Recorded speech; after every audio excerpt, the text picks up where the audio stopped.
The sun shone brightly over the pier, reflecting off the crystal-clear waters and illuminating the imposing ship that was about to depart. The cruise had been planned months in advance, a special moment for Elijah King, his wife Lucia, and their 2 children. After years of hard service and travels around the world, Elijah was finally enjoying the well-deserved rest with his family. The sea had always been his refuge, his passion, but this time, he wasn't an admiral aboard an aircraft carrier. He was a simple passenger, eager for peaceful days with his loved ones. Dressed in a white linen shirt and light pants, Elijah looked around as they walked toward the check-in counter. He carried a natural calm, the serenity of someone used to leading through storms, but now, the only thing he was looking forward to was relaxing and enjoying the little joys with his wife and children. When they reached the counter, Elijah smiled politely at the attendant, a woman with a bored expression who didn't even bother to look up as she asked, "Passports and tickets, please." Elijah handed over the documents calmly while Lucia and the kids looked around, excited by the sight of the ship. The attendant, still not making eye contact, started typing on the computer, but when she glanced at Elijah and his family's passports, her expression changed abruptly.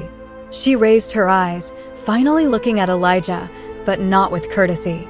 It was a look of discomfort, almost disdain. "Are you sure you're in the right place?"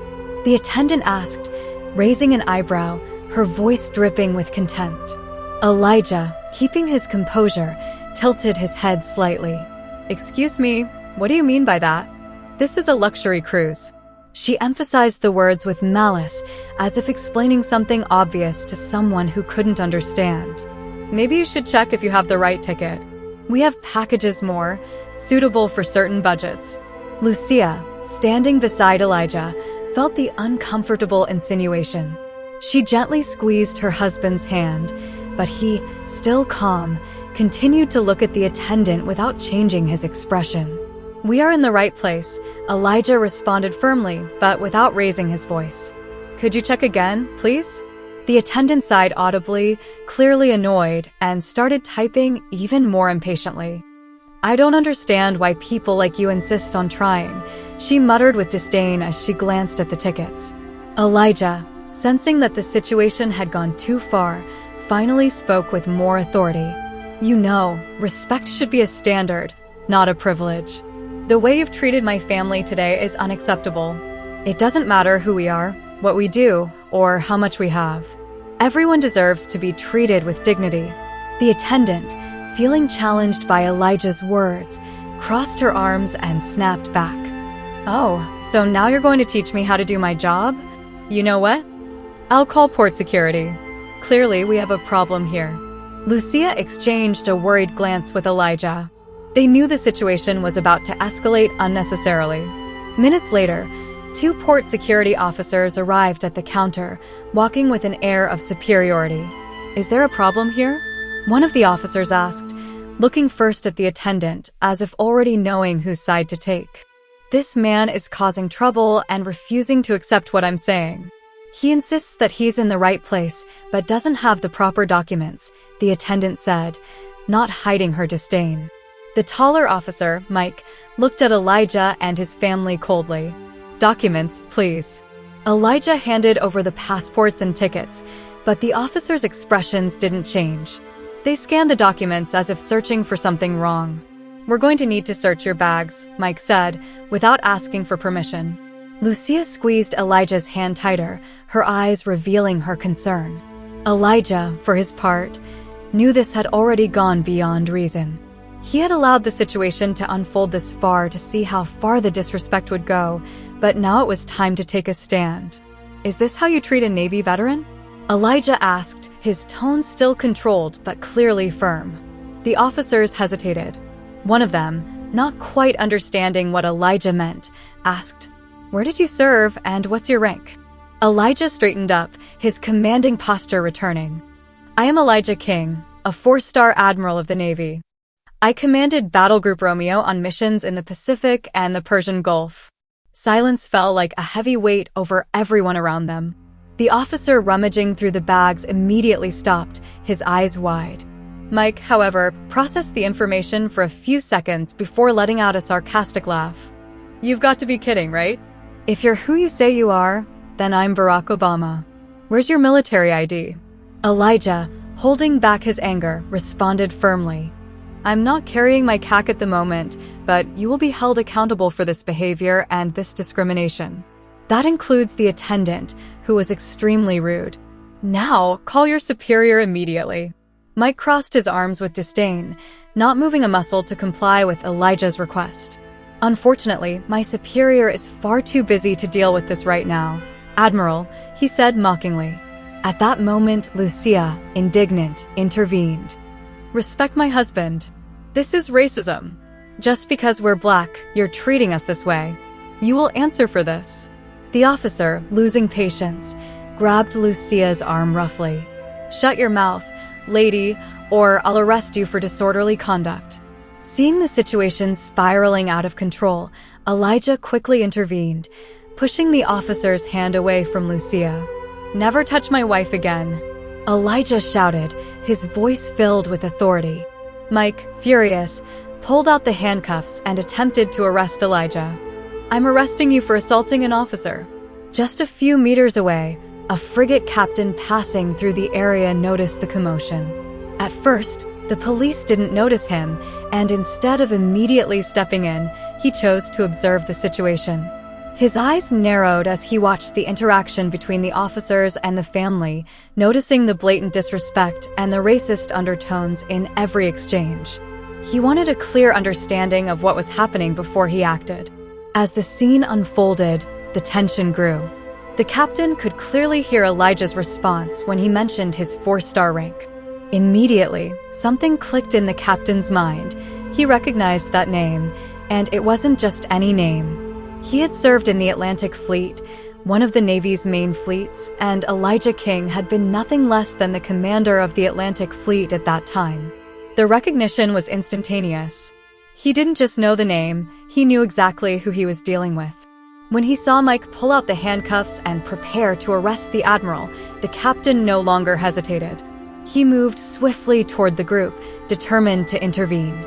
Stop, he shouted, his voice echoing with authority across the pier. The officers, caught off guard, froze. The captain approached, his expression severe, his gaze sharp. As he got close enough to see Elijah up close, the captain stopped abruptly. He knew exactly who Elijah King was, the 4-star admiral who commanded the U.S. Atlantic Fleet. What are you doing? The captain roared at the officers, his voice filled with indignation. Do you have any idea who you're dealing with? The officers, confused, stood still as Mike slowly let go of the handcuffs he was holding. The captain quickly turned to Elijah and, with a respectful motion, saluted the admiral. Admiral King, sir, he said with the utmost respect. I deeply apologize for this situation. May I have your permission to take the necessary actions immediately? Elijah, still containing the anger boiling inside, nodded, giving the captain permission to act. Proceed, Captain, Elijah said, his voice firm. The captain swiftly turned to the 2 officers. As of this moment, you are under arrest for racism and disrespecting a superior officer in the Navy. The officers stood with their mouths open, unable to process the seriousness of the situation, as the captain ordered them to be taken into custody. After ensuring the officers were removed and detained, the captain turned back to Elijah. Sir, I am at your disposal to cooperate with the detailed report that will need to be submitted to civil authorities. The Navy will press for punishment of these officers, but since they belong to a civilian force, the process will be handled in the civil courts. Elijah nodded, knowing that despite the severity of the incident, the moment now called for a calm resolution. He took a deep breath and, looking at Lucia and his children, decided to prioritize his family's well-being. Captain, proceed with the arrests and a full investigation. However, I need to continue this trip with my family now. This won't end here, but we need peace at this moment. The captain agreed and ensured that a detailed report was drafted based on Elijah's account and the evidence collected during the incident. After the incident, legal proceedings began. Both the port officers and the attendant would be prosecuted in civil court. The charges would include racial discrimination and abuse of authority, with potential civil sanctions such as fines, compensations, and, depending on the severity recognized by the court, possible imprisonment. Although the Navy wasn't directly responsible for the punishment, it would push for the case to be treated with the seriousness it deserved, given the involvement of a 4-star admiral. Elijah would submit a detailed report to the civil authority, including a complete account of the events, clear evidence of racism and abuse of authority, the emotional and psychological impact on his family, recommendations for appropriate measures against those involved. As for the attendant, she would be fired after the investigation revealed a history of misconduct with other customers, reinforcing a pattern of discriminatory behavior. Admiral Elijah King continued his journey with his family, but the shadow of the incident would remain as a reminder that, even for those with great honor and merit, prejudice was still a constant battle. After the tense episode at the port, Elijah King finally boarded the cruise with his wife, Lucia, and their children. The ship was a luxurious colossus, with several leisure areas, elegant restaurants, and a stunning view of the ocean. The promise of restful and peaceful days finally seemed possible. On the second day of the trip, while the family was exploring the ship, Elijah was invited to a private game room, a more secluded area frequented by influential public figures. Politicians, musicians, influencers, and even some renowned entrepreneurs were present. It was a diverse group, but they all shared a certain camaraderie, united by the ship's relaxing atmosphere. As he entered the room, Elijah was greeted with smiles and handshakes. "Admiral King, it's an honor to have you here," a famous senator said, standing up from his comfortable chair. "I've heard a lot about your work commanding the Atlantic Fleet." Elijah greeted the group with his usual calm and respectful demeanor. He knew the setting would be filled with discussions, some perhaps uncomfortable, but he was ready. Soon after he settled in, the conversation began to flow. The initial topics were light. They talked about sports, commented on the last football season, and discussed a few sailing competitions, one of Elijah's passions. Soon, the conversation shifted to politics, with some politicians discussing global tensions and the economic challenges their countries were facing. A well-known digital influencer, famous for his controversial opinions, brought up more sensitive topics like freedom of speech and the responsibility of public leaders. Elijah listened patiently until the conversation took a different turn. "Do you guys really think racism is still that big of a problem?" asked one of the musicians, a white man, visibly relaxed with a glass of whiskey in hand. "I'm not saying it doesn't exist, but sometimes it feels like people overreact, don't you think?" "I've never experienced it, so I'm not sure if it's as widespread as they say." The room, once noisy, fell into a heavy silence. Everyone seemed to sense the shift in the atmosphere. Some looked at Elijah, while others avoided eye contact, waiting to see how he would respond. The admiral took a deep breath, knowing the moment called for a careful but firm response. Leaning slightly forward, his voice calm but filled with experience, Elijah began. "Racism, like many other forms of discrimination, isn't something you notice when you're on the outside. It's invisible to those who haven't suffered from it. But for those who live with it, who experience microaggressions and explicit prejudice, it's always present. It's not about exaggeration or victimization, but about a reality that many people, unfortunately, choose to ignore." The musician looked visibly uncomfortable as the rest of the room listened closely to Elijah's every word. The senator, who had been an advocate for civil rights in his state, chimed in with a more conciliatory tone. "Admiral, I believe many of us here have good intentions, but perhaps we don't understand the depth of these experiences because we're not a part of them. What's it like, in practice, to deal with something so insidious, so present, but at the same time, so silent to others?" Elijah smiled, appreciating the attempt to bridge the gap. "Well, I just had an experience right before boarding this ship. I was treated with disdain, humiliated publicly, not because of anything I did, but because of the color of my skin and what that represented to those people. They didn't see me as an admiral, a man with decades of service. They saw me as someone who, because I'm black didn't belong in their space. And this happens more often than we can count. The room grew even quieter, some of the guests clearly shocked. Elijah took the opportunity to continue. I've been fortunate to have a long and successful career, to have the respect of colleagues and subordinates. But racism doesn't discriminate by rank or merit. It doesn't choose victims based on their achievements. That's what makes it so insidious. It's a structural problem that we all need to face together. We can't ignore it, and we can't downplay the impact it has on people's lives. An influencer, who had remained silent until then, finally spoke up. But how can we, here, really make a difference? We're not in the legislature. We don't have direct influence over these structures. Elijah looked directly at him and replied, "You have more power than you think.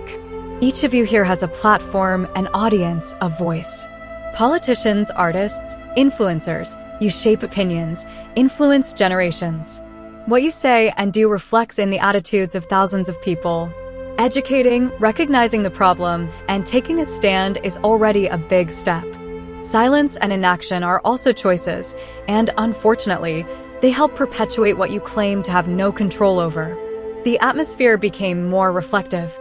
Some seemed lost in their own thoughts, while others looked at Elijah with admiration. One of the politicians present, who had been quiet until now, stood up and made a public promise. "Admiral, I've heard many discussions about this, but never so clearly and directly. I'm committing to carrying this conversation forward. I have influence in the Civil Rights Committee, and I will work to ensure that this kind of injustice is fought with more force." Elijah simply nodded, satisfied to see that his words had made an impact. Change starts with small actions, and each of us here can contribute to that. But the most important thing is that each of us acknowledges that racism isn't someone else's problem. It affects all of us. And it's everyone's responsibility, no matter your position or privilege, to stand against it. The conversation continued, but the tone was much more respectful and introspective. The cruise, which had initially seemed like just an opportunity to rest, had also become a space for deep reflection. For Elijah King, it was another reminder that, even in moments of leisure, the fight for justice and equality was never far off. As he left the game room, Lucia, who had been waiting for him in one of the ship's lounges, smiled when she saw him. She had always known that wherever Elijah was, he made a difference. "How did it go in there?" she asked, curious. Elijah just smiled back, sitting beside her and intertwining his fingers with hers. "It was educational. But thankfully, I think we managed to plant a few seeds." Lucia squeezed his hand, knowing exactly what he meant. They were used to facing challenges bigger than simple conversations. For Admiral Elijah King, every moment was an opportunity to lead and transform, whether on a battlefield, a ship, or an informal discussion about a sensitive topic. That night, after a long day of intense discussions and reflections, Elijah King finally found some time to relax with Lucia. They stood on the main deck, dancing to the soft tunes of a band playing classic songs. The cruise, illuminated by the lights reflecting on the sea, seemed like a perfect dream, a stark contrast to the recent challenges. As they moved gently across the dance floor, Elijah looked into Lucia's eyes and smiled. She had always been his safe harbor, his support through the worst storms and the greatest victories. He knew that this dance, in that moment, was more than just movement. It was a celebration of their lives, of everything they had built together. "You look beautiful tonight," Elijah said, his voice low, almost a whisper. Lucia smiled, resting her head on his shoulder. "And you're finally relaxing, which is rare to see." On the other side of the ship, their children, Nicholas, 14, and Jessica, 11, were in the game room. The two of them fought all the time, as siblings often do, but deep down, they loved and protected each other. Nicholas, with his rebellious attitude, and Jessica, always inquisitive and curious, were facing off in a card game, laughing and teasing each other as usual. As Elijah and Lucia danced, the senator he had met earlier approached. Elijah noticed him coming and stopped dancing, smiling at Lucia before turning to greet the visitor. "Excuse me, Lucia," the senator said politely, May I have a word with your husband for a moment? Lucia nodded, stepping aside to give them a moment alone. Admiral, I want to thank you for today's conversation. It was truly enlightening. The room was impressed with the way you addressed racism and other sensitive issues. The senator began, his tone serious. And for that, I'm here to extend an invitation. Have you ever thought about going into politics? Elijah frowned in surprise. Politics? He asked with a light laugh. Senator, I just retired. I'm at the point in my life where I finally get to rest and enjoy time with my family. The senator smiled, recognizing the weight of Elijah's words. I understand, Admiral, but your leadership and clarity of thought are rare. We need more people like you in government. Think about it. The invitation stands, and I know if you choose to take this path, you'll make a significant impact. And he paused before continuing. The people in that room liked hearing from you. They want to hear from you again. Tomorrow, we're having another meeting, just like today. How about joining us? Elijah pondered for a moment before nodding. I'll think about it, Senator.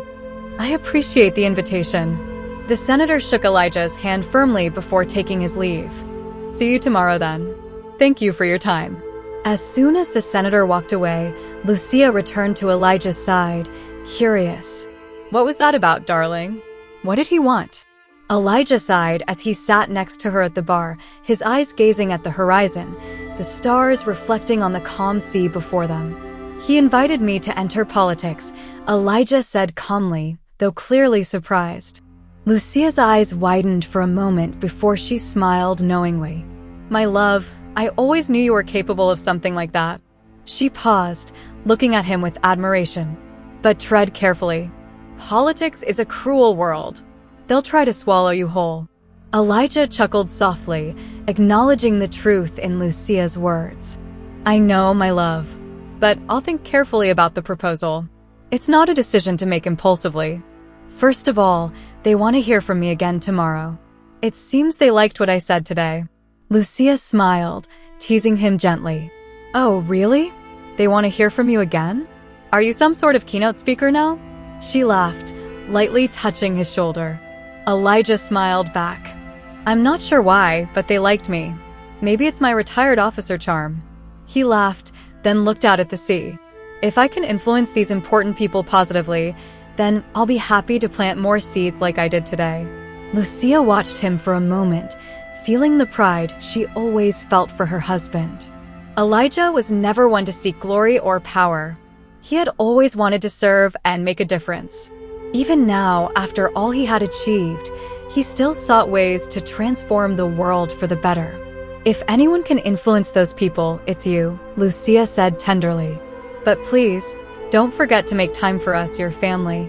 Politics can consume a person entirely. Elijah nodded, holding her hand. I promise, no matter what I decide, family will always be my priority. He looked at Lucia with a loving smile. You and the kids are my world, and I'll never let that go. Lucia smiled and kissed him gently on the cheek, grateful to be beside someone so full of integrity and dedication. The rest of the evening passed peacefully, with the couple enjoying the moment, while Elijah reflected on the uncertain future that might lie ahead. The invitation to enter politics weighed on his mind, but more than that, the responsibility to positively influence the leaders and public figures around him made him think that perhaps this new chapter in his life still had much to offer. The next day, Elijah King prepared for the new meeting aboard the cruise. As he walked toward the conference room, he reflected on his life, the challenges he had faced, and everything he had overcome over the years. The invitation to speak again surprised him, but at the same time, he felt it was another opportunity to plant seeds and positively influence the important figures around him. Upon entering the room, he found politicians, influencers, and business leaders already waiting. They greeted him with respect, some even with admiration in their eyes. The senator who had spoken with Elijah the night before was present and welcomed him with a smile.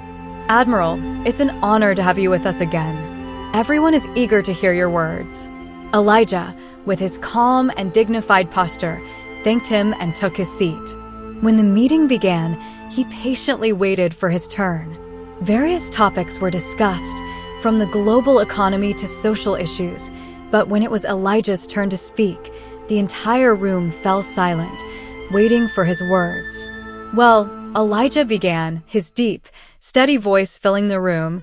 I was invited to share more about my journey and what I believe is essential for the future. I'd like to share something personal, something I believe can shed light on a delicate but necessary topic. He paused briefly, looking around the room. My childhood was marked by poverty. I grew up in an environment with limited resources, where opportunities were few and expectations were even lower. But the Navy gave me a chance. It showed me a path. Joining the Navy was, without a doubt, one of the best decisions of my life.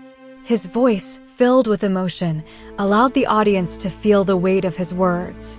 It was there that I found structure, discipline, and the opportunity to prove my worth. Elijah looked down for a moment, recalling the struggles he faced throughout his career. However, being a black man in the Navy wasn't easy. The barrier of structural racism is real, and often, it's invisible to those who don't face it. There are brilliant young black men out there, just waiting for a chance. They have potential, they have drive, but the environment around them stifles them. The opportunities just don't appear. That's why structural racism must end. He took a deep breath before continuing. For me, reaching the highest rank in the Navy was a daily challenge. It wasn't just the weight of the position, but the weight of being seen as someone who, in the prejudiced eyes of many, shouldn't have been there. I had to work twice as hard, be 3 times as resilient, and persist beyond what most can imagine.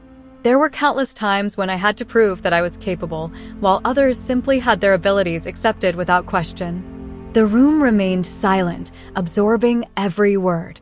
I've met brilliant people throughout my life, both in the Navy and outside of it. People who, had they been given the same opportunities as I had, would have done incredible things. But the environments they grew up in and the doors that were closed to them prevented them from reaching their potential. It's not just about talent, it's about opportunity. And that's what we need to change. We need to create a world where opportunities are equal for everyone, regardless of the color of their skin. Elijah looked around, observing the attentive faces. Structural prejudice corrodes our society. It's not just an individual issue. It's a system that privileges some and holds others back. We need to work together to tear down those barriers.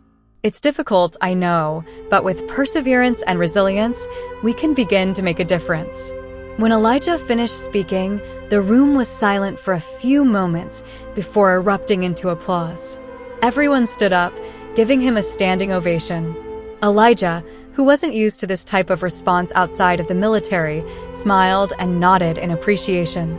The respect and admiration in the room were palpable, and he knew his words had left an impact.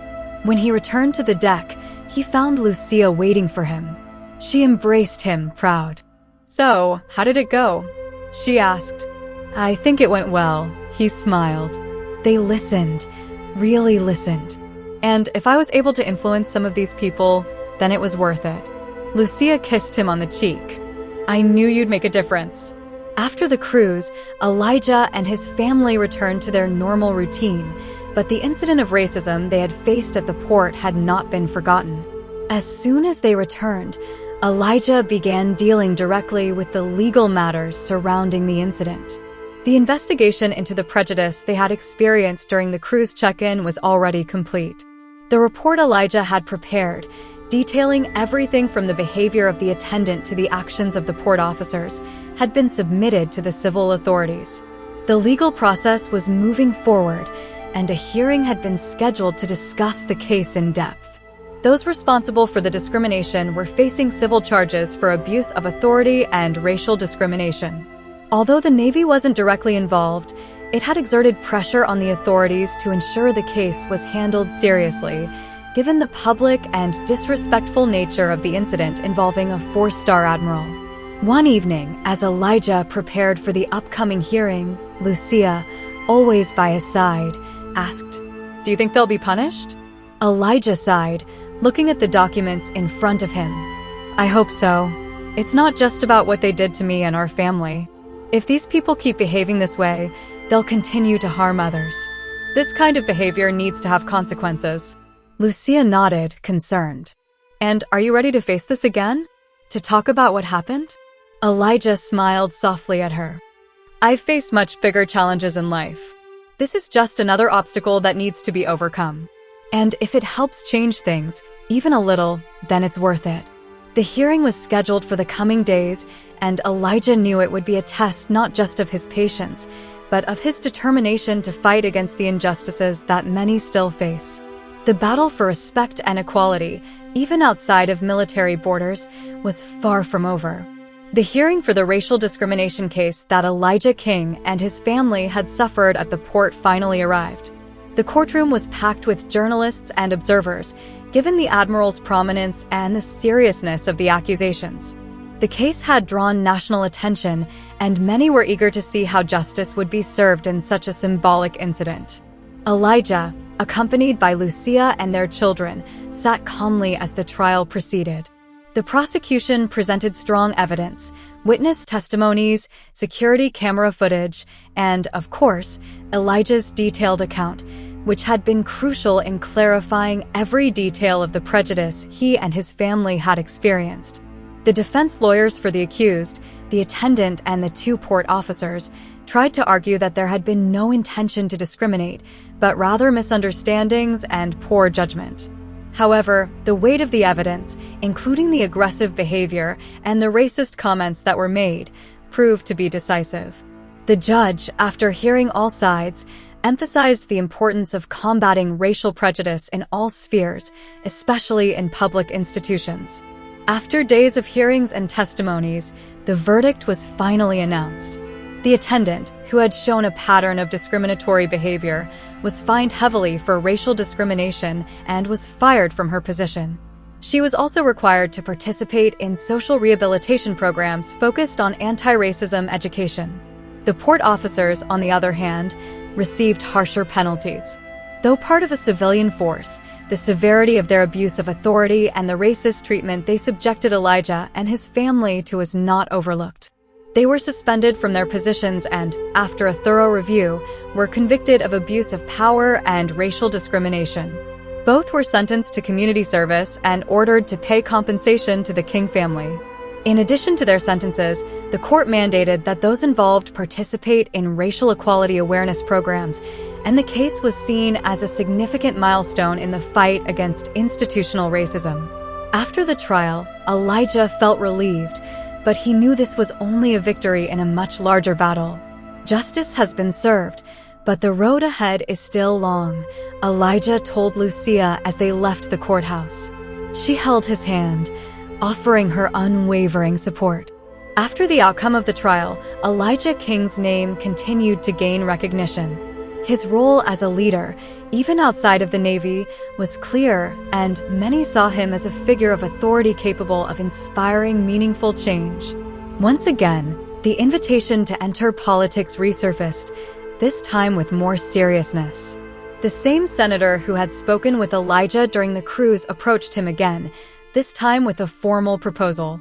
"Admiral," the senator began, "after everything that's happened, people are seeing you as more than just a military hero. They see you as someone who can lead the country in a new direction, someone capable of promoting equality and fighting against injustices. I'm here to officially invite you to run for public office.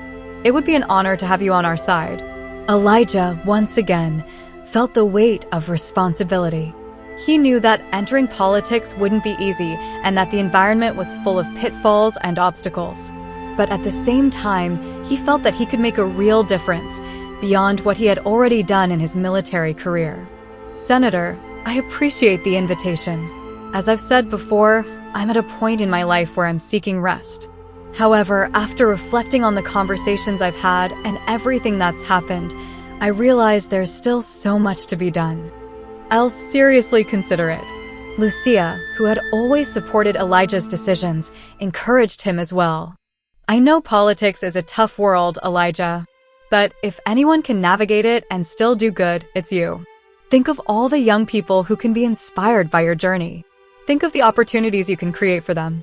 Those words echoed in Elijah's mind for weeks. He knew that by entering politics, he would have the chance to change lives. Young Black people and others from underprivileged neighborhoods who were often overlooked needed someone to represent them.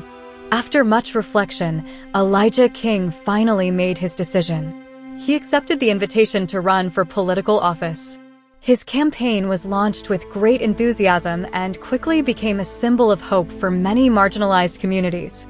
The focus of his campaign was simple and direct: equal opportunities.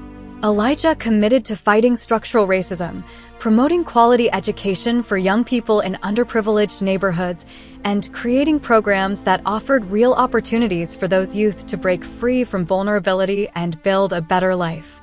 It's not just about fighting racism, Elijah would say in his speeches, but about creating opportunities for everyone.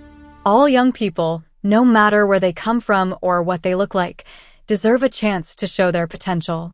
We need to break down the barriers that prevent that, and that's why I'm here. Not to maintain the status quo, but to change it. His words resonated with many who felt the need for real change. Elijah's campaign quickly gained momentum, and influential figures he had met during the cruise and other moments of his public life began to support him. When Election Day finally arrived, Elijah and his team were anxious. Months of hard campaigning were about to be judged by the polls. And, to the surprise of many, Elijah King was elected with a considerable margin of votes. The public had believed in his message, his sincerity, and his commitment to change. As a politician, Elijah devoted himself to promoting laws that addressed racial prejudice on multiple fronts: education, public safety, employment opportunities, and support programs for vulnerable youth. He fought to ensure that Black youth and other minorities had access to quality education and opportunities that were previously denied to them. He created scholarship programs, expanded mentorship initiatives for at-risk youth, and worked to strengthen laws that punished racial discrimination more severely. His work as a politician gained recognition, not just for what he accomplished, but for the way he led, always seeking to unite rather than divide, and always putting the well-being of the most vulnerable at the center of his decisions. Over the years, Elijah King established himself as a respected political leader, not just for his military accomplishments, but for his courage in addressing tough issues and driving meaningful change. His legacy was clear. He had been a vital force in promoting equal opportunities, and his fight against structural racism had inspired thousands. His educational programs bore fruit, and many young Black people and those from underprivileged communities who previously lacked access to opportunities were now thriving. The impact of his policies echoed not just in his city, but across the country.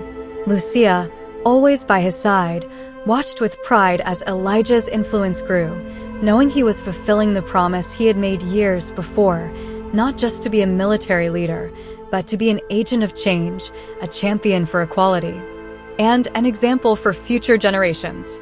Elijah King knew the road was long, but every small victory, every life transformed, made all the effort worthwhile. And so, the admiral who once commanded fleets was now leading a new era of hope and justice for all. Elijah King, now a respected representative in the chamber, had earned a solid reputation. He stood out as a tireless advocate for equal opportunities, especially for young people in underprivileged neighborhoods, and was widely admired for his ethical stance and leadership. However, like in any position of power, challenges and adversities continued to arise. But what he didn't expect was to be hit with an accusation that would call his integrity into question. It all began unexpectedly. Elijah was in his office, discussing with his team the next projects he would present to the chamber.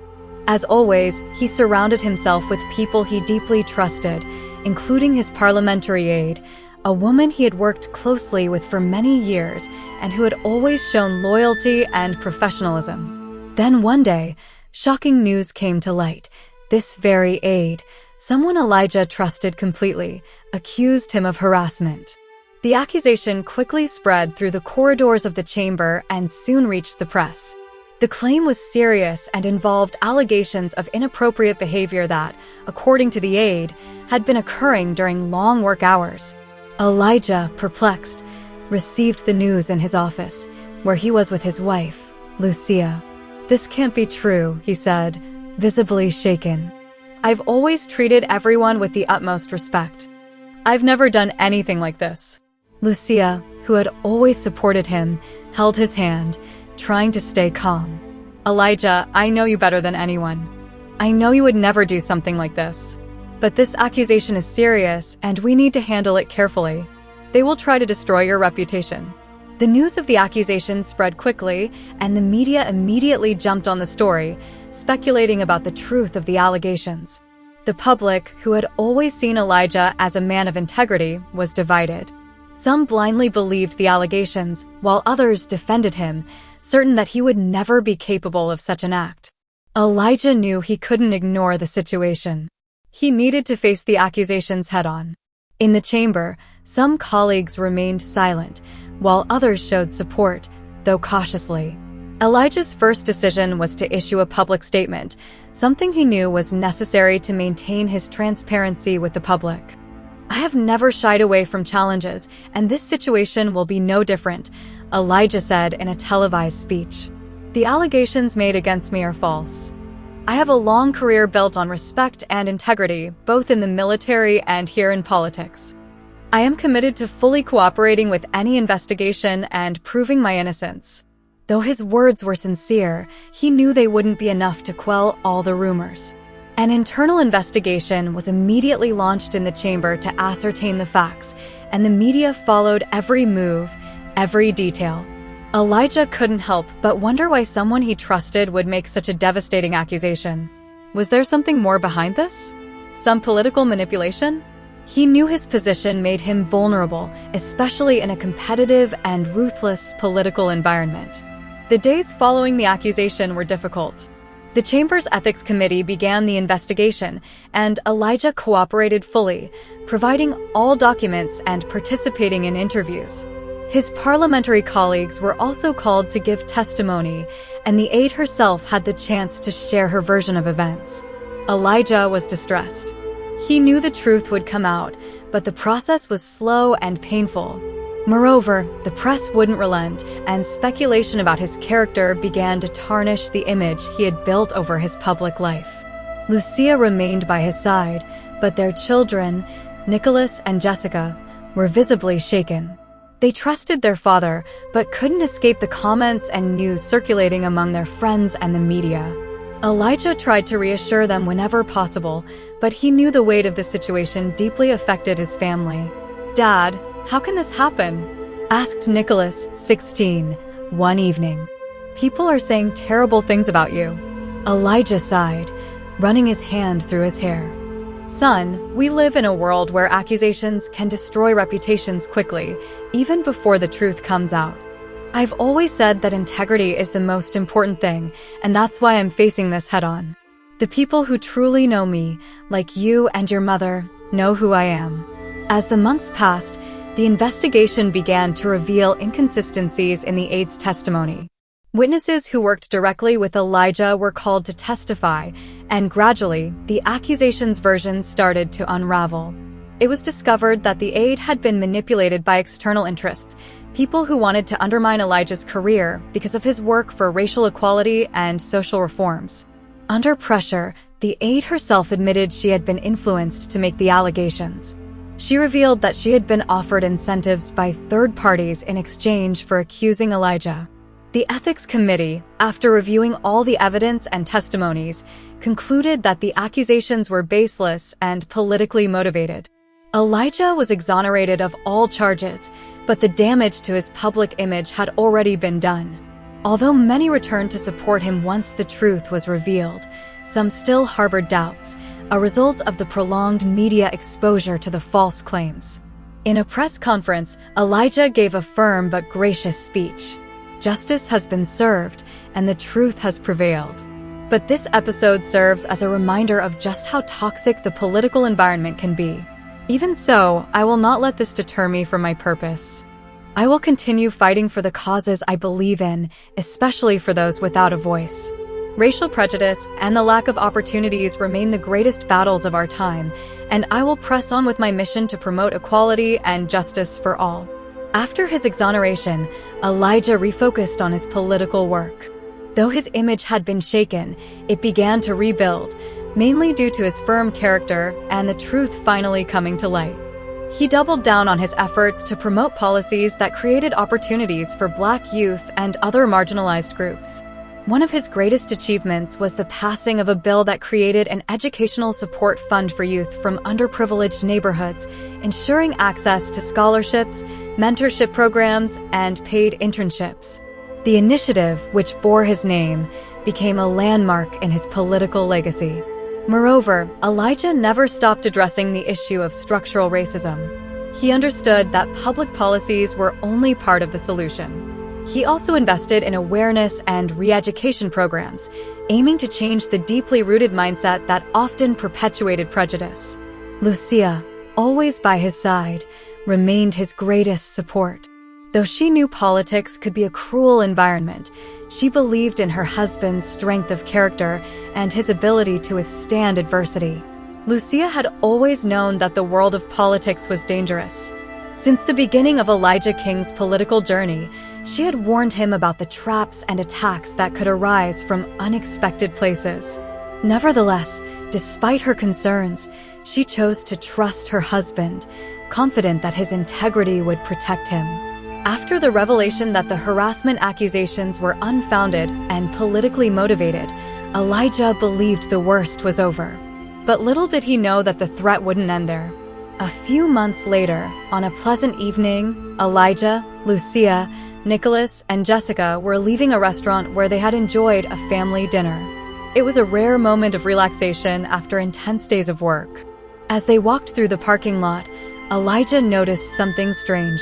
A black car parked a bit farther ahead, its headlights off and windows tinted. Something about the vehicle raised his alarm. His instincts, honed by years of military experience, quickly identified the imminent danger. Without hesitation, he shouted, "Everyone down! Now!" Elijah threw himself over his family, shielding Lucia and their children on the ground, protecting them with his body. In that moment, the sound of gunshots echoed through the parking lot. The mysterious car sped away and chaos erupted. Luckily, thanks to Elijah's quick reaction, no one was harmed. Lucia, shaken, looked at Elijah with wide eyes. "Thank God. You saved us."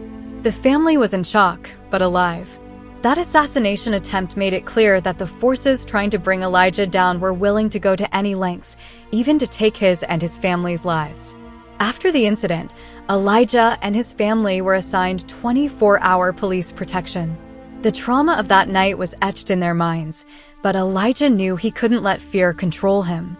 His family's safety came first, but he also knew he had to find out who was behind the attack. Determined to solve the mystery, Elijah reached out to an old friend, a respected detective with whom he had served in the past. This friend, known for his cunning and investigative skills, accepted the challenge of discovering who was behind the assassination attempt. "Elijah, don't worry," said the detective. "I'll dig deep into this. Whoever did this will pay." The investigation began immediately. The detective reviewed security camera footage from the parking lot, analyzed Elijah's recent political movements, and started looking into his closest rivals. The search for the truth was slow and methodical, but over the weeks, the detective began gathering clues pointing to a deeper conspiracy. It was then that the truth started to emerge. The detective uncovered that the assassination attempt was not an isolated attack.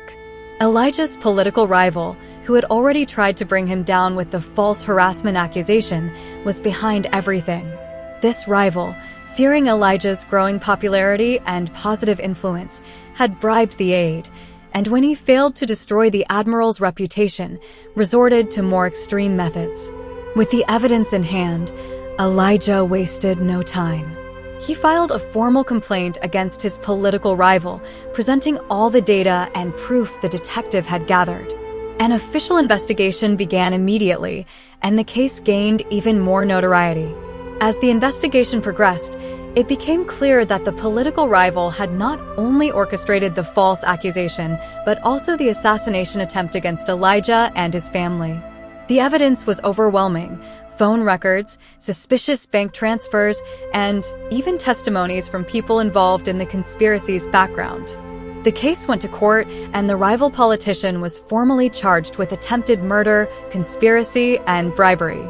The legal process took its course, with Elijah actively participating, determined to ensure justice was served. During the trial, the evidence against the rival was presented clearly and relentlessly. The prosecution proved that he had hired criminals to carry out the attack on Elijah and his family, as well as bribed the aide to defame the admiral. The court, after hearing all sides, concluded that the rival politician was guilty of all charges. He was sentenced to prison for attempted murder and conspiracy, and lost his public office and all political rights.